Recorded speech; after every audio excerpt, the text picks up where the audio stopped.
पिछले जो वीडियोस हैं उनका आप लोग फ़ायदा उठा रहे हैं, इस बात की खुशी है।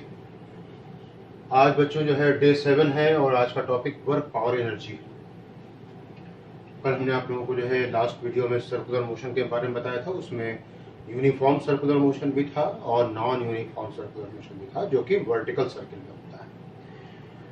बात करेंगे हम लोग यहाँ पे वर्क पावर एनर्जी की। उसमें सबसे पहली बात आएगी वो वर्क की होगी, और वर्क जो है जिसको हिंदी में कार्य कहते हैं, फिजिक्स की भाषा में कहा जाएगा कि जो है जब आप किसी बॉडी पे फोर्स लगाते हैं और बॉडी अगर अपनी जगह से डिस्प्लेस होती है तो ही कहा जा सकता है कि वर्क हो रहा है।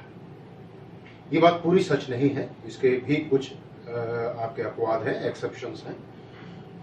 तो वर्क के लिए कहा जाएगा कि अगर किसी बॉडी पे हमने फोर्स लगाया हुआ है और बॉडी अपनी उसी फोर्स की डायरेक्शन में डिस्प्लेस हो जाती है, तो ये वर्क निकालने का पहला तरीका, सबसे एलिमेंट्री तरीका W बराबर Fs है। यहाँ पे बच्चों आप लोगों को बता दूं कि फोर्स की हेल्प से वर्क निकालने के तरीके होते हैं 5। उसमें से एक तरीका ये रहा W बराबर Fs। ये बहुत एलिमेंट्री स्टेटस की बातचीत है। अब इस पे आपसे उम्मीद नहीं की जाती है कि आपसे ये सवाल इस स्तर का पूछा जाएगा, ये 10th स्टैंडर्ड का सवाल होता है। हाँ, जो दूसरा आइडिया बताने जा रहा हूँ इस पे जो है जरूर ये बात हो सकती है कि आपसे फोर्स यहाँ पे पूछा जाए। ये फोर्स लगाया गया बॉडी के ऊपर और बॉडी का डिस्प्लेसमेंट हो गया इस डायरेक्शन में, ये S डिस्प्लेसमेंट हो गया है, और ये फोर्स ऐसे लगा था which was at an angle theta with the direction making an angle theta with the direction of displacement. तो फोर्स के दो कंपोनेंट करने पड़ेंगे हमको, F cos theta, F sin theta. यहाँ पे W बराबर जो आएगा वो F cos theta into S आएगा, जो कि हो गया W बराबर Fs cos थीटा। दूसरा मेथड वर्क निकालने का फोर्स की हेल्प से। अब यहाँ पे आप जो है चाहें तो इस पे जो है बहुत सिंपल से जो है सवाल भी जो है आप देख सकते हैं कि ये कहा गया कि हमने इसकी है थोड़ी सी प्रैक्टिस हमें करनी होगी कि यहाँ पे मान लिया जाए कि हमने रखा हुआ है एक ब्लॉक एक सरफेस के ऊपर। ये सरफेस हमने माना कि ये रफ है, ये नॉर्मल रिएक्शन हो गया है, ये वेट mg हो गया है, ये फोर्स कैपिटल F लगा है और ये इधर की तरफ को फ्रिक्शनल फोर्स स्मॉल f लगा हुआ है, और बॉडी का डिस्प्लेसमेंट इस तरफ को हुआ है जो कि जिसकी वैल्यू है S। तो यहाँ पूछा जाए कि WF निकालना है तो कहेंगे इसके लिए एंगल हो जाएगा 0 और WF बराबर हो जाएगा Fs cos 0 that is Fs। क्या n से भी वर्क डन निकाला जा सकता है? कहेंगे इसके लिए एंगल जरा देखिए, डिस्प्लेसमेंट इस तरफ को है, n नॉर्मल रिएक्शन इधर को है। What about theta 2? कहेंगे 90 degree. Wn work done due to normal reaction ns cos 90 हो जाएगा। cos 90 की वैल्यू हम लोग जानते हैं 0 हो जाएगा। इसके लिए जो एंगल बन रहा है दैट इज 180 डिग्री। WF बराबर हो जाएगा Fs cos 180, ये वर्क डन बाई फ्रिक्शन है और ये माइनस का Fs हो जाएगा। और हमें अगर निकालना है work done by gravity, work done by gravity निकालना है तो ये हो जाएगा mg इंटू S, और यहाँ पे जो बनने वाला एंगल है वो 270 डिग्री है, तो ये 270 हो जाएगा। cos 90 भी 0 होता है, cos 270 भी 0 होता है। W नेट निकालने की अगर बातचीत कही जाएगी तो ये हो जाएगा W capital F plus W N plus W small f plus W G। ये Fs हो गया, ये 0 हो गया, ये माइनस Fs, ये 0, ये S और ये capital F minus small f। ये वर्क डन, और ये हम लोगों ने प्रैक्टिस करी है वर्क डन बाई फोर्स, जबकि एंगल बन रहा है फोर्स और डिस्प्लेसमेंट के बीच का थीटा। उम्मीद है बात आप लोगों को अच्छे से समझ में आ गई होगी। अब इस पे हम लोग जो है थोड़ा सा और काम करेंगे, इसमें हम लोग जो है थोड़ा एग्जाम्पल और लेंगे, और वो एग्जाम्पल ये हो गया कि ये कोई स्ट्रिंग हो गई, आइडियल स्ट्रिंग है। इसको मैं पिछले लेक्चर्स में बता चुका हूँ आपको आइडियल स्ट्रिंग क्या होता है। ये ब्लॉक है जिसका वेट mg है, ये टेंशन t है, और ये सिस्टम ऊपर को एक्सेलरेट हो गया है विद एन एक्सेलरेशन g/5, और ये डिस्प्लेस होकर के यहाँ पे आ गया है s डिस्प्लेसमेंट आ गया है। तो सवाल हमसे कह रहा है कि work done due to tension बताइए। तो पहला काम होगा हमको टेंशन निकालना, और टेंशन निकालने के लिए आपको लॉज ऑफ मोशन पे जाना ही पड़ेगा, वहाँ की सारी बातें आप लोगों को सीखनी पड़ेंगी। तो यहाँ पे फोर्सेस जो लग रहे हैं वो टी ऊपर को, mg नीचे को, चूंकि सिस्टम ऊपर को जा रहा है इसलिए ये वाला फोर्स, ये टी वाला फोर्स जो है डोमिनेटिंग होगा mg से। तो ये नेट फोर्स हो गया t माइनस mg बराबर m इंटू एक्सेलरेशन g/5, और t बराबर हो जाएगा 6 mg/5। टेंशन का डायरेक्शन ऊपर को है, डिस्प्लेसमेंट का डायरेक्शन ऊपर को है, तो वर्क डन बाई टेंशन हो जाएगा t into S into cos 0, 6 mg/5 into S into 1, 6 mg/5 is the value of work done due to tension in such condition। अगली बात हम लोगों को जो है और आगे बढ़ानी होगी। तो वर्क डन फोर्स की हेल्प से जब निकालने वाली बात आती है तो दो तरीके हो गए, एफएस और एक एफएस कॉस थीटा, और एक तीसरा तरीका आ जाएगा W बराबर एफ डॉट एस।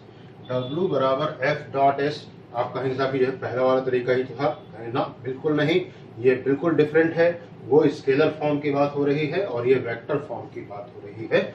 यहाँ पे भी इसको भी आप एग्जाम्पल से समझेंगे।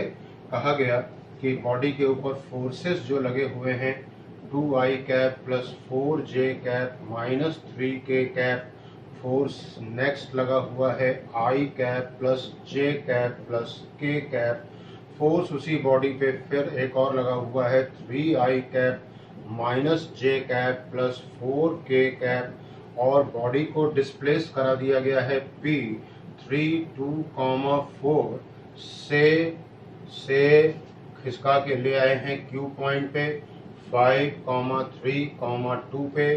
वर्क डन पूछा गया है सारे के सारे फोर्सेस के द्वारा। पहला काम करना होगा, आपको निकालना होगा यहाँ पे डिस्प्लेसमेंट। ये जो दे रखा गया है ये पोजीशन है, ये पोजीशन वेक्टर इनसे बनाया जा सकता है। ये सारे कोऑर्डिनेट्स जो आपको दे रखे गए हैं वो विद रिस्पेक्ट टू ओरिजिन है। इसका वेक्टर जो बनेगा वो 3i cap plus 2j cap plus 4k cap, OQ बनाना पड़ेगा 5i cap plus 3j cap plus 2k cap, और PQ अगर आपको निकालना है तो पहले पोजीशन वेक्टर आएगा Q का माइनस पोजीशन वेक्टर आएगा P का, इसमें से इसको घटाना होगा। तो 2i cap plus j cap minus 2k cap, net force निकालना होगा। आप चाहें तो सारे फोर्सेस का इंडिविजुअल निकाल सकते हैं, यानी कि इनके द्वारा 3 2 5 और 1 6 से निकाल सकते हैं, फिर इससे निकाल सकते हैं, फिर इससे, या एक साथ भी निकाल सकते हैं। तो 3 1 4 2 6 6i कैप हो गया, ये कट गया तो ये 4j कैप बच गया। यहाँ जाइए तो 4 1 5 में से 3 निकल गया तो ये 2k कैप बच गया। W बराबर एफ डॉट पी क्यू कर लेंगे आप। तो यहाँ पे इन दोनों का डॉट प्रोडक्ट मैंने आपको निकालना वेक्टर वाले वीडियो में सिखाया हुआ है। 6 इंटू 2 12 हो जाएगा, 4 इंटू 1 4 हो जाएगा, और ये माइनस का 4 हो जाएगा 2 इंटू माइनस 2, और ये 12 जूल हो जाएगा। ये बात जो आपने सीखी है ये वर्क डन निकालने की तीसरा मेथड है ये, W बराबर vector F dot vector S. अब आप जो है चौथा तरीका यहाँ पे सीखेंगे, और चौथा तरीका है अगर आपको यहाँ पे कर्व दे दिया जाए, कोई एरिया निकालने वाली बात हो जाएगी। इस तरीके से कहा गया x है, y है, ये f है, ये s है, और ऐसे करके ये fs कर्व है, और बीच में ये घिरा हुआ एरिया है। ये एरिया आपको देने वाला है W बराबर area between, B upon W का मतलब बिटवीन पहले बता चुका हूँ, FS curve and displacement axis S axis. तो ये हमको देता है क्या, वर्क डन। ये हमें देता है वर्क डन। तो यहाँ पे कहा जाएगा कि चौथा तरीके में अगर हमको कर्व दे रखा गया है तो हमें कर्व का एरिया निकाल लेंगे तो ये हमको दे देगा वर्क डन। अब आप बात आएगी इसके पांचवें और अंतिम तरीके की, कि पांचवा और अंतिम तरीका है और वो तब लगेगा जब फोर्स होगा variable. If force is variable, अगर फोर्स वेरिएबल है तो यहाँ पे W बराबर एकमात्र तरीका आपके पास बच जाता है, इंटीग्रेशन FDS S1 से S1 से S2, ये एकमात्र तरीका बच जाता है। यहाँ पे बात की जाएगी कि मान लिया जाए कि ये हमारे पास एक स्प्रिंग है, यहाँ पूछा जाए कि इससे हम एक सिरा इसका अटैच्ड है, दूसरे सिरे से हम नीचे की तरफ को फोर्स लगा रहे हैं। क्वेश्चन इज दिस कि पहले 1 न्यूटन से मान लिया जाए कि हमने यहाँ पे कुछ डिस्प्लेसमेंट कराया था। क्वेश्चन इज दिस कि उतना ही फोर्स हम अब दोबारा फिर से लगा रहे हैं तो क्या उतना ही डिस्प्लेसमेंट होगा? आंसर है नहीं। अब आपको उतना ही डिस्प्लेसमेंट कराने के लिए ज्यादा फोर्स लगाना पड़ेगा। यही बात तब भी सही हो जाती है जब आप इसको दबा रहे होते हैं। तो ये फोर्स यहाँ पे जो है वेरिएबल हो गया, इसलिए ये एकमात्र तरीका रह जाता है आपको वर्क डन निकालने का। इसका एग्जाम्पल भी आप जरा देखें कि स्प्रिंग के केस में यहाँ पे आप देख सकते हैं ये स्प्रिंग एनर्जी की बात है, इसको मैं यहीं पे डिस्कस कर रहा हूँ। स्प्रिंग के लिए हुक्स लॉ कहता है इसका कि within limit of elasticity produced elongation is directly proportional to applied force। तो ये F बराबर माइनस का kx होता है। k को आप स्प्रिंग कांस्टेंट भी कहते हैं, spring constant, force constant, Hooke's constant, किसी भी नाम से आप इसको जान सकते हैं। और इसकी जितनी ज्यादा वैल्यू होती है स्प्रिंग उतनी ही ज्यादा स्टिफ कही जाती है, कड़ी कही जाती है। इसका यूनिट न्यूटन पर मीटर होता है और यही डायमेंशन सरफेस टेंशन का भी होता है। अब यहाँ पे कहा गया ये बताइए कि साहब कि हमको वर्क डन निकालना है या स्टोर्ड एनर्जी निकालना है तो क्या हो जाएगा? कहेंगे U बराबर F dx निकालना पड़ेगा, x1 से x2 करना पड़ेगा। F बराबर माइनस का kx है, dx है x1 से x2, ये U बराबर माइनस का kx स्क्वायर बाई 2 x1 से x2, U बराबर माइनस का k by 2 x2 square minus x1 square. Negative sign यहाँ पे जो आया है ये आपको बताता है कुछ बातों के बारे में। Number 1 fact that this energy is stored, ये एनर्जी इस सिस्टम में स्टोर हो गई है जो कि रीयूजेबल है in form of kinetic energy. Negative sign एक बात और बताता है कि यहाँ पे वर्क डन जो हुआ है वो ऑन द सिस्टम हुआ है। तो किसी भी तरीके से इसको जस्टिफाई करना हो तो आप कर सकते हैं। अगर x1 या x2 में से कोई एक 0 हो गया है तो आप यहाँ पे मॉडुलस भी निकाल सकते हैं, u बराबर हाफ kx स्क्वायर। f बराबर माइनस का kx यहाँ पे मैंने आपको बताया था। अगर यहाँ पे कभी आपसे ग्राफ के बारे में पूछें तो ये x हो गया, ये y हो गया, ये f हो गया, ये x हो गया, ग्राफ ऐसा जाएगा, इस क्वाड्रेंट में जाएगा। अगर यहीं पे अगर आपसे पूछा गया है x है, y है, ये मॉडुलस f है, मॉडुलस x है, यानी कि आपने नेगेटिव होने की सारी संभावनाएं खत्म कर दी हैं।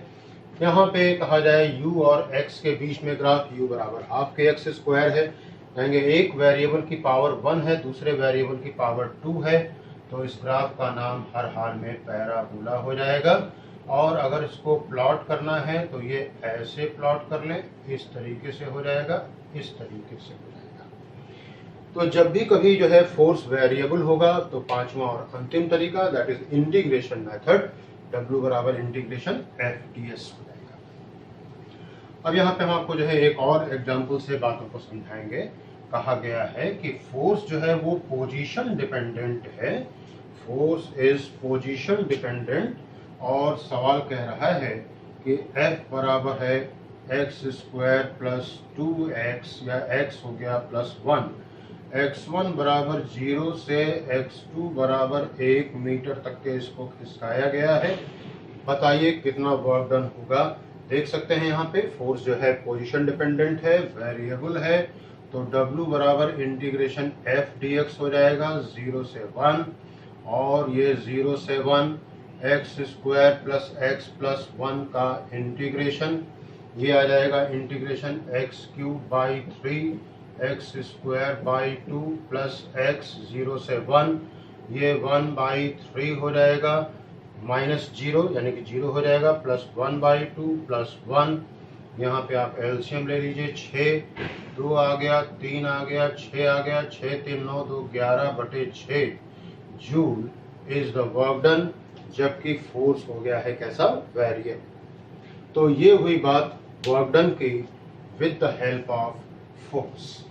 वर्क डन निकालने के सारे तरीके अभी खत्म नहीं हो गए हैं, लेकिन हाँ, फोर्स की हेल्प से निकलने वाले तरीके सारे खत्म हो गए हैं। काइनेटिक एनर्जी और मोमेंटम की अगर आप बात करेंगे, काइनेटिक एनर्जी एंड मोमेंटम की बात करेंगे, तो इसके बीच में रिलेशन होता है जो कि काफी इम्पोर्टेंट होता है। K बराबर होता है, हम जानते हैं, हाफ mv², मोमेंटम P बराबर m इंटू वी होता है। K बराबर हाफ mv की जगह पे P अपॉन m कर लिया जाए तो K बराबर p² अपॉन 2m हो जाता है, या P बराबर अंडर रूट में 2km हो जाता है। यहाँ पे अगर ग्राफ की बात करेंगे आप, तो ये x हो गया, y हो गया, यहाँ पे P अगर कांस्टेंट है तो K का रिलेशन m के साथ में इनवर्स है, इधर की तरफ को K है, इधर की तरफ को m है, तो जब भी कभी दो चीजों के बीच में रिलेशन होता है इनवर्स, तो ग्राफ का नाम होता है रेक्टेंगुलर हाइपरबोला। Rectangular hyperbola. अगर कहा जाए p² बराबर 2km है और यहाँ पे k कांस्टेंट कर रखा गया है, तो p एक वेरिएबल हो गया जिसका स्क्वायर है, m दूसरा वेरिएबल हो गया जिसका सिंगल पावर है, ये x हो गया, y हो गया, ये p हो गया, ये m हो गया, और ये ग्राफ पैराबोला हो जाएगा। इसी तरीके से अगर मैं यहाँ पे p² बराबर 2km है, p में और k में अगर रिलेशन हमको बनाना है जबकि m कांस्टेंट है, तो फिर से आप देख सकते हैं कि एक वेरिएबल p हो गया जिसका स्क्वायर है, दूसरा वेरिएबल आपका हो गया k जिसका कि सिंगल पावर है, ग्राफ फिर से आएगा पैराबोला के फॉर्म में। ये वर्क एनर्जी, वर्क और मोमेंटम के बारे में बात हुई। यहाँ पे एरर का सवाल बहुत ज़्यादा इम्पोर्टेंट होता है। इंडिया में ऐसा कोई एग्जाम नहीं है जिसमें कि ये सवाल नहीं पूछा गया है। ये सवाल एरर एनालिसिस में भी बनता है और यहाँ भी बन जाता है। तो सवाल मैं यहाँ पे बताता हूँ आपको। एग्जाम्पल है कि अगर कहा गया है कि किसी बॉडी का मोमेंटम जो है वो 300% से बढ़ा दिया गया है, तो कितना percentage change in kinetic energy हमसे पूछा गया है, बताइए। जबकि मोमेंटम 300% करना एक सेंटेंस है, 300% से बढ़ाना दूसरा सेंटेंस है। यानी कि पहला मोमेंटम अगर मैं मान रहा हूं कि 100x है, तो दूसरा मोमेंटम अगर कहा है 300% से बढ़ाया गया है, तो 100x से 300x और बढ़ गया तो ये 400x हो जाएगा। तो K2 इसके करस्पॉन्डिंग एनर्जी K2, इसके करस्पॉन्डिंग एनर्जी K1, तो K2 minus K1 upon K1 into 100% हमें देगा percentage change in kinetic energy. यहाँ पे K2 है तो ये रिलेट होगा P2² से, ये P1² से अपॉन P1² इंटू 100%। सवाल है इस बात का कि ये पहले था, ये बाद में था, इतना चेंज हो गया। ओरिजिनल वैल्यू से डिवाइड किया तो ये फ्रैक्शनल चेंज हो गया, 100 से मल्टीप्लाई कर दिया तो ये परसेंटेज चेंज हो गया। यहाँ पे अब आपको सिंपल वैल्यूज सिर्फ रख देनी है ऐसे, और रख करके इसको सॉल्व कर देना है, और ये आ जाएगा a² माइनस b²। बच्चों आपने पढ़ा होगा, तो a माइनस बी और a प्लस बी हो जाएगा। a प्लस बी करोगे तो 500, a माइनस बी करोगे तो 300, ये 100 है, ये 100 का स्क्वायर है, ये कट जाएगा, ये कट जाएगा, एंड द आंसर इज 1500%। ये बात हुई हमारे पास वर्क के बाद का काइनेटिक एनर्जी एंड मोमेंटम के साथ में मामला।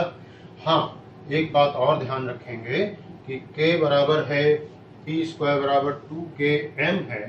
एक और रिमार्क आप सीखने जा रहे हो, P स्क्वायर बराबर 2km है। If changes are small, if changes are small, अगर चेंजेस छोटे हुए हैं तो इसका जो है परसेंटेज चेंज का formula 2dp upon p percent बराबर dk upon k percent plus dm upon m percent. और हम लोग जानते हैं, एरर एनालिसिस वाला वीडियो देख लीजिएगा, यहाँ पे 2 का कोई रोल नहीं होता, लेकिन जो पावर है वो एरर एनालिसिस में आकर के मल्टीप्लाई हो जाया करती। अब आगे की बात आप देखेंगे, यहाँ पे वर्क एनर्जी थ्योरम है। वर्क डन निकालने के फोर्स की हेल्प से हमने पढ़ा था 5 तरीके हो गए। W बराबर F S cos theta, W बराबर vector F dot vector S, W बराबर area between F S curve and displacement axis, और अगर फोर्स वेरिएबल है तो इंटीग्रेशन की मदद से निकलेगा। और अब आप यहाँ पे वर्क एनर्जी थ्योरम के बारे में बात करेंगे, वर्क एनर्जी थ्योरम के बारे में बात करेंगे तो हमने कहा W बराबर है इंटीग्रेशन F dr, F की जगह पे M into A into D R, A की जगह पे V dV upon dr into dr लगा दिया, M V dV लगा दिया, ये VI ये VF हो गया, ये MV स्क्वायर बाई 2 हो गया, VI VF हो गया, half M VF square minus half M VI square, ये KF माइनस KI, W बराबर हो गया चेंज इन काइनेटिक एनर्जी। ये तब है जबकि पोटेंशियल एनर्जी होगा कांस्टेंट। यही वर्क एनर्जी थ्योरम को दूसरे आप फॉर्मेट में कह सकते हैं, W बराबर ही हो जाएगा चेंज इन पोटेंशियल एनर्जी अगर काइनेटिक एनर्जी है कांस्टेंट, और अगर दोनों ही एनर्जी बदल रही हैं तो W बराबर चेंज इन मैकेनिकल एनर्जी हो जाएगा। यहाँ पे फिर से मैं आप लोगों को इसके ऊपर आधारित कुछ एग्जांपल देता हूँ। देखा जाएगा, यहाँ पे कहा गया है सवाल में कि मास बॉडी का कुछ दे रखा गया है। मान लेते हैं mass of the body is 4 kg और पोजीशन इज टाइम डिपेंडेंट, मान लेते हैं x बराबर t स्क्वायर, और सवाल ने कहा हुआ है कि आप मुझे बताएं कि W कितना हो जाएगा विद इन टाइम t1 बराबर 1 सेकेंड से t2 बराबर 2 सेकेंड के बीच में पूछा गया है कितना वर्क डन हो जाएगा। तो अब यहाँ पे आप जो है इसका डबल डिफरेंशियल निकाल करके, एक्सेलरेशन निकाल करके फिर वर्क डन निकालना पड़े, ये कभी कभी आपको गलत सोल्यूशन पे लीड कर देगा। इसलिए कह रहा हूँ क्योंकि अगर ये एक्सेलरेशन डिपेंडेंट हो गया, टाइम डिपेंडेंट हो गया, तो फिर जो है सवाल आपका गड़बड़ा जाएगा। कांस्टेंट आया तो ही आंसर सही आएगा। इसलिए आपको बेहतर होगा कि यहाँ पे आप जो है अपना वेलोसिटी का आइडिया निकालें, चेंज इन काइनेटिक एनर्जी के बारे में सोचें जो कि होता है वर्क डन के बराबर। तो V बराबर dx अपॉन dt हो जाएगा जो कि 2t होगा। V इनिशियल t अगर आप यहाँ रखते हैं 1 सेकेंड रखते हैं तो ये 2 मीटर पर सेकेंड आएगा। काइनेटिक एनर्जी इनिशियल जो है वो हाफ इंटू 4 इंटू 2 का स्क्वायर 4 यानी कि 8 जूल हो जाएगा। और V फाइनल अगर आप निकालते हैं तो T2 बराबर 4 मीटर पर सेकेंड है। काइनेटिक एनर्जी फाइनल आपको देगा हाफ इंटू 4 इंटू 4 का स्क्वायर 16 और ये 32 जूल हो जाएगा। और वर्क डन W बराबर चेंज इन काइनेटिक एनर्जी हो जाएगा, that is KF minus KI। 32 में से 8 हटा देंगे तो आंसर आ गया 24 joule. This is the method how to calculate the work done, जबकि फोर्स नहीं दिया गया है तब की बात है। दूसरा एग्जाम्पल भी हम आपको देने जा रहे हैं। अगर यहाँ पे कहा जाए कि वेलोसिटी जो है वो पोजीशन डिपेंडेंट है, मान लीजिए कहा गया है साहब कि जो है कि अल्फा अंडर रूट x और x1 बराबर 4 मीटर से x2 बराबर 9 मीटर के बीच में कितना वर्क डन होगा। आप यहाँ पे v बराबर पहले निकालें इनिशियल वेलोसिटी, तो ये अल्फा अंडर रूट 4 यानी कि 2 अल्फा। काइनेटिक एनर्जी इनिशियल हो जाएगा हाफ इंटू, और बॉडी का मास भी आप कुछ ले लीजिए 2 kg है, तो हाफ इंटू 2 इंटू 2 अल्फा का स्क्वायर यानी कि 4 अल्फा स्क्वायर, ये 4 अल्फा स्क्वायर हो गया। V फाइनल हो जाएगा अल्फा अंडर रूट में x2 की जगह पे 9, तो ये 3 अल्फा आ गया। Kinetic energy final half into 2 into 9 alpha square, ये 9 अल्फा स्क्वायर हो गया। और वर्क डन बराबर कहा जाएगा kf minus ki, 9 alpha square minus 4 alpha square यानी कि 5 alpha square joule is the work done. ये बातें हुई हमारे पास वर्क एनर्जी थ्योरम, जिसका कि दूसरा नाम law of conservation of energy भी होता है, जो कि जिसके की स्टेटमेंट मैंने आपको बताया, इसमें से एक और ऐड ऑन कर लीजिए कि energy can neither be created nor can be destroyed, और वर्क डन बराबर चेंज इन काइनेटिक एनर्जी होगा। अगर पोटेंशियल एनर्जी कांस्टेंट है तो इसका उल्टा भी। बात आएगी पोटेंशियल एनर्जी के बारे में। स्प्रिंग की पोटेंशियल एनर्जी के बारे में हम आपको सारी बातें पहले से बता चुके हैं। ग्रेविटेशनल पोटेंशियल एनर्जी के बारे में अगर आप बात कर रहे हैं तो ये माइनस का Gm1m2 अपॉन r हो जाएगा, और इलेक्ट्रिक पोटेंशियल एनर्जी के बारे में अगर आप बात कर रहे हैं तो 1/4 pi epsilon not Q1 Q2 upon r हो जाएगा। ध्यान रहे कि पोटेंशियल एनर्जी जो है वो बॉडी की किसी खास स्थिति की वजह से ही बनती है। किसी बॉडी को उठा के हमने नीचे से ग्राउंड स्टेट से ऊपर रख दिया, हमने वर्क डन किया है इसके ऊपर, खास स्थिति आ गई है, और खास स्थिति आ गई है तो यहाँ पे खास प्रकार की इसके अंदर एनर्जी भी आ गई है, और इसी को हम नाम देते हैं क्या, पोटेंशियल एनर्जी। और एक और बात, potential energy is defined for conservative forces. अब जरा कुछ बातें कंजर्वेटिव और नॉन कंजर्वेटिव के बारे में हो जाए। कंजर्वेटिव फोर्सेस वो फोर्सेस होते हैं जो कि जहाँ पे वर्क डन जो है पाथ इंडिपेंडेंट होता है, और पूरे राउंड ट्रिप में वर्क डन 0 होता है। एग्जाम्पल बहुत सारे हैं, सेंट्रीपिटल फोर्स है, ग्रेविटेशनल फोर्स है, मैग्नेटिक फोर्स है, इलेक्ट्रिकल फोर्स है, और अगर इनमें से कोई भी शर्त फुलफिल नहीं हो रही है तो ये एग्जाम्पल नॉन कंजर्वेटिव के हो जाएंगे, कि अगर पूरा राउंड ट्रिप किया भी वर्क डन 0 नहीं हुआ, और वर्क डन जो है वो पाथ डिपेंडेंट हो गया, तो ये एग्जाम्पल है आपके नॉन कंजर्वेटिव फोर्सेस के। और यहाँ पे कहा जाएगा विस्कस फोर्स है, फ्रिक्शनल फोर्स है, थर्मोडायनेमिकल फोर्स भी है, ये भी पाथ डिपेंडेंट होता है। हम लोग यहाँ पे थोड़ी सी बात करना चाहेंगे पावर के बारे में। पावर के लिए कहा जाएगा rate of performing the work is called as power, scalar quantity है। इसके यूनिट के बारे में, इसके कन्वर्जन फैक्टर्स के बारे में मैं आपको जो है इससे पहले, ये डे 7 है, 5th डे 5 वाले वीडियो में ये सारे के सारे कन्वर्जन फैक्टर डिस्कस किए हुए हैं। अगर कहीं पर आपको डाउट लगता है वहां पे आप जाकर देख सकते हैं। पावर की दूसरी परिभाषा बताने जा रहे हैं। W बराबर F डॉट S लिख सकते हैं अपॉन में T, और यही हो जाएगा फोर्स डॉट वेलोसिटी। दूसरा आइडिया पावर का कि dot product of force vector and velocity vector is called as power. Force vector दे रखा गया है, मान लीजिए माइनस का 3i cap plus 4j cap, और वेलोसिटी वेक्टर दे रखा गया है आपका माइनस का i cap plus 3k cap. Power पूछा गया है। ऐसे सवालों में ध्यान रहे, जंबलिंग के लिए आपको आपका दिमाग मानसिक रूप से तैयार रहना चाहिए। सवाल में अक्सर जंबलिंग कर दी जाती है, कहीं पे j छोड़ देंगे, कहीं पे k छोड़ देंगे। यहाँ पे देखा जाए तो -3i इंटू -i ये 3 हो गया, ये j है, k है, 0 हो जाएगा, और ये p वॉट हो जाएगा अगर ये न्यूटन में है, और ये अगर मीटर पर सेकेंड में है। पावर W अपॉन T हो गया है। अगर हम यहाँ पे वर्क और टाइम का कर्व खींचेंगे, किसी पॉइंट पे अगर हम स्लोप खींचेंगे, ये फाई बनाएंगे, ये dw होगा, ये dt होगा, तो tan फाई बराबर dw अपॉन dt होगा, जो कि हमें देने वाला है इंफॉर्मेशन अबाउट पावर। और यहाँ पे इसका दूसरा कर्व भी आएगा।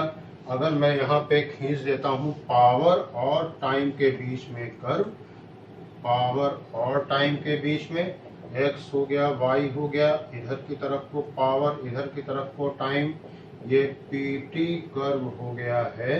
ये जो एरिया निकलेगा वो आप जानते ही जानते हो कि ये सराउंडिंग होगा किससे, कहेंगे with product of power and time से निकलेगा, जो कि ये होगा area between PT curve and time axis, जो कि बराबर होगा वर्क डन की। तो ये बातें हुई हमारे पास किसकी, पीटी कर्व के बीच में घिरा हुआ एरिया के बारे में। और अब यहाँ पे एक बात आप लोगों को और बतानी थी, वो भी जरा समझ लीजिए कि किसी हॉस पाइप से, वाटर पाइप से, ये एग्जाम यहाँ पे जो है रिमार्क बताने जा रहे हैं कि कोई हमारे पास एक वाटर पाइप है, इससे हमें जो पानी निकाल के ले जाना है या जो भी लिक्विड ले जाना है, उसकी रफ्तार, मास की रेट जो है वो पहले के कंपैरिजन में, rate of flow of mass है, पहले के कंपैरिजन में हमें n टाइम्स कर देना है, ऐसा कर देना है। तो आपको यहाँ पे कुछ बातें बताने जा रहा हूँ, वो बातें आपको याद कर लेनी चाहिए कि आपको वेलोसिटी बढ़ानी पड़ेगी फ्लो के लिक्विड की n टाइम्स, नया फोर्स जो होगा वो पहले वाले फोर्स का n² टाइम्स, पावर जो आएगा वो पहले वाले के कंपैरिजन में n³ टाइम्स। यानी कि पहले अगर जो है rate of flow of mass था 1 kg पर सेकेंड, अब हमें करना है 2 kg पर सेकेंड। तो ध्यान रहे वेलोसिटी यानी कि n बराबर हो गया है 2, वेलोसिटी हो जानी चाहिए 2 गुना 2 टाइम्स, फोर्स 4 टाइम्स और पावर n³ यानी कि 2³ टाइम्स यानी कि 8 टाइम्स। और आज जो है डे 7 का लास्ट टॉपिक के बारे में बात होने जा रही है, कोलिजन के बारे में। कोलिजन के बारे में बच्चों मैं कुछ बातें बोलूंगा और फिर मैं आप लोगों को जो है कुछ रिजल्ट यहाँ पे आपको दिखाऊंगा।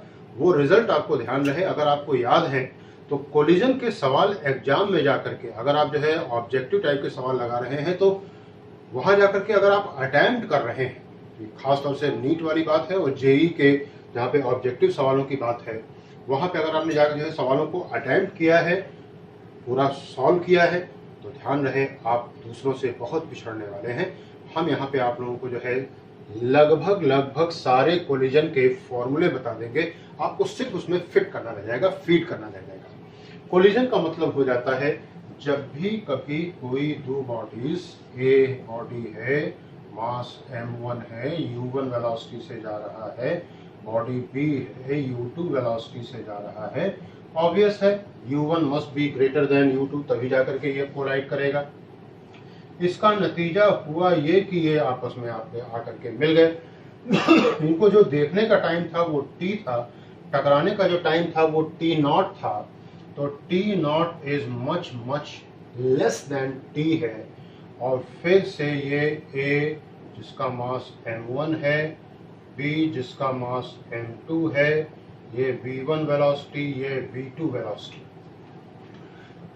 कोलिजन कहा जाता है कि जब भी कभी दो या दो से अधिक बॉडीज आपस में फिजिकल या वर्चुअल कांटेक्ट में आती हैं, जहां पे तीन शब्द, strong, internal, impulsive, strong, internal, impulsive forces role play करते हैं, तो इनको नाम देते हैं कोलिजन का। अगर आप यहाँ पे इसको एनर्जी का पैटर्न ले लें यहाँ पे, तो टकराने से पहले एनर्जी का लेवल ये चल रहा है, टकराने के बाद एनर्जी लेवल ये चल रहा है, और टकराते समय एनर्जी लेवल ये हो गया है। यही कारण है कि जब भी कभी दो चीजें आपस में टकराती हैं तो हम पाते हैं कि वहां पे बहुत बड़ी मात्रा में एनर्जी रिलीज होती है। कुछ बातें और करनी थी आपसे कि अगर टकराने से पहले और टकराने के बाद लाइन ऑफ मोशन सेम चल रहा है तो ये हेड ऑन कोलिजन है, it is head on collision. टकराने, और ये वन डायमेंशनल होता है। अगर टकराने से पहले और टकराने के बाद लाइन ऑफ मोशन बदल जाता है तो ये ऑब्लिक कोलिजन होता है, ये 2 डायमेंशन या 3 डायमेंशन हो सकता है। टकराने से पहले तो बॉडीज अलग अलग थी ही थी, टकराने के बाद भी बॉडीज जो है अलग अलग रहती हैं, तो ये कोलिजन होगा बच्चों परफेक्टली इलास्टिक कोलिजन। और टकराने के बाद ये अगर बॉडी कंबाइंड फॉर्म में चल रही है तो ये परफेक्टली इन इलास्टिक कोलिजन हो जाएगा। इन बातों को तय करने के लिए E बराबर V2 minus V1 upon U1 minus U2, ये रिलेटिव वेलोसिटी ऑफ सेपरेशन है, ये रिलेटिव वेलोसिटी ऑफ अप्रोच है। E को नाम देते हैं coefficient of restitution, coefficient of restitution. इसकी वैल्यू 0 और 1 के बीच में लाई करती है। 0 is for perfectly inelastic collision and 1 is for perfectly elastic collision। ये बातें हो गई यहाँ पे कोलिजन के बारे में। और एक बात ध्यान रहे, चूंकि आप यहाँ पे सिर्फ इंटरनल फोर्सेस का को ही आप एंट्री दे रहे हैं, तो एक्सटर्नल फोर्सेस की एंट्री नहीं आप यहाँ पे अलाउ कर रहे हैं। और जब भी कभी एक्सटर्नल फोर्स 0 होता है तो मोमेंटम कंजर्व होता है। तो लीनियर मोमेंटम कंजर्व होगा परफेक्टली इलास्टिक में भी और परफेक्टली इनइलास्टिक में भी। काइनेटिक एनर्जी यहाँ पे कंजर्व होगी और इनइलास्टिक कोलिजन में काइनेटिक एनर्जी का लॉस हो जाता है। ये बातें हुई हमारे पास कोलिजन के बारे में। अब मैं आप लोगों को जो है अगले ही पेज पे आपको देने वाला हूँ कोलिजन के सवालों को लगाने के लिए तरीका, मेथड। वैसे कंजर्वेशन ऑफ मोमेंटम और कंजर्वेशन ऑफ एनर्जी से इनको निकाला जा सकता है, निकाला जाता है, लेकिन मेरी एडवाइस है कि आप ऐसा कुछ ना करें। सवाल 99% आपको उसी में फिर सिर्फ और सिर्फ रखने भर के लिए से आ जाएगा। सवाल को वहां ना करके अटेम्प्ट ना करें, ये बहुत ज़्यादा आपके लिए घातक हो सकता है। अब जो है आप लोगों को यहाँ पे थोड़ी सी समय की मेहनत, कोलिजन का सवाल अगर आया तो आपसे बचेगा नहीं। सुन, ये V1 यहाँ पे होता यह है कि U1 U2 टकराने से पहले वेलोसिटी, M1 M2 इनके मासेस और टकराने के बाद की वेलोसिटी V1 एंड V2, 6 चीजें हो गई। और ज्यादातर हम देखते हैं कि मासेस दिए जाते हैं, U1 U2 दिए जाते हैं और V1 V2 की वैल्यू पूछी जाती है। तो V1 का फॉर्मूला हमको ऐसा चाहिए होता है जिसमें V2 ना हो, V2 का ऐसा फॉर्मूला चाहिए जिसमें V1 ना हो। तो ये फॉर्मूले हैं। V1 बराबर, मैं एक बार पढ़ देता हूँ, M1 minus E M2 upon M1 plus M2 U1 plus M2 1 plus E upon M1 plus M2 U2। V2 का formula M1 1 plus E U1 upon M1 plus M2 plus M2 minus E M1 upon M1 plus M2 U2। I बराबर, ये impulse है, mu 1 plus E U relative, U relative मतलब initial relative velocity, same direction में चल रहे हैं तो U1 minus U2, opposite चल रहे हैं तो U1 प्लस U2। म्यू के बारे में यहाँ बताया गया है, चूंकि यहाँ पे 2 मासेस हैं इसलिए यहाँ पे ना तो मास M1 लेते हैं, ना मास M2 लेते हैं, ना M1 प्लस M2, ना M1 माइनस M2। एक नया ही कंसेप्ट है, रेड्यूस्ड मास लेते हैं, M1 M2 upon M1 plus M2। ये चेंज इन काइनेटिक एनर्जी का फॉर्मूला है, या लॉस ऑफ एनर्जी। यहाँ माइनस साइन अपने यहाँ पे लॉस के बारे में बता रहा है। माइनस का mu U relative square upon 2 1 minus E square, mu वही आपका रेड्यूस्ड मास है। अगर कोलिजन परफेक्टली इलास्टिक है, या सवाल के बारे में कुछ नहीं कहा गया है, E बराबर आप 1 रख दीजिए। अगर कोलिजन परफेक्टली इनइलास्टिक है, E बराबर आप 0 रख दीजिए। और कोलिजन अगर पार्शियल है, पार्शियली इलास्टिक या इनइलास्टिक है, वैल्यू मान लीजिए 0.4 दे रखा गया है, तो पूरे में 0.4 रखते चले जाइए, सारे सवाल सॉल्व हो जाएंगे। एक टाइप का सवाल बच्चों और आता है यहाँ पे कि एक बॉल को गिरा दिया गया है ऊपर, जिसका मास m है, वेट mg है, h हाइट से ऊपर से छोड़ दिया गया है नीचे फ्लोर की तरफ को, और इनके बीच में कोफिशिएंट ऑफ रेस्टिट्यूशन जो है बॉल और फर्श के बीच में E है। तो ये आता है, टकराता है, चूंकि E की वैल्यू 1 से कम है तो जितनी हाइट से ये छोड़ा गया था उतनी हाइट तक नहीं जाएगा, धीमे धीमे करके इसकी हाइट कम होती जाएगी और अल्टीमेटली ये रुक जाएगा, गिर जाएगा, फर्श पे रह जाएगा। इसीलिए कहा गया है फाइनल डिस्प्लेसमेंट, नेट डिस्प्लेसमेंट कितना होगा, कहेंगे h के बराबर, क्योंकि ये इसकी इनिशियल पोजीशन, ये इस यहाँ पे नीचे इसकी फाइनल पोजीशन। टोटल कितने टाइम तक के ये ऊपर नीचे आकर के टकराता रहेगा, कहेंगे will be given as √2h upon g 1 plus e upon 1 minus e। पूरा कितना मोमेंटम में चेंज होगा, mv0 1 plus e upon 1 minus e।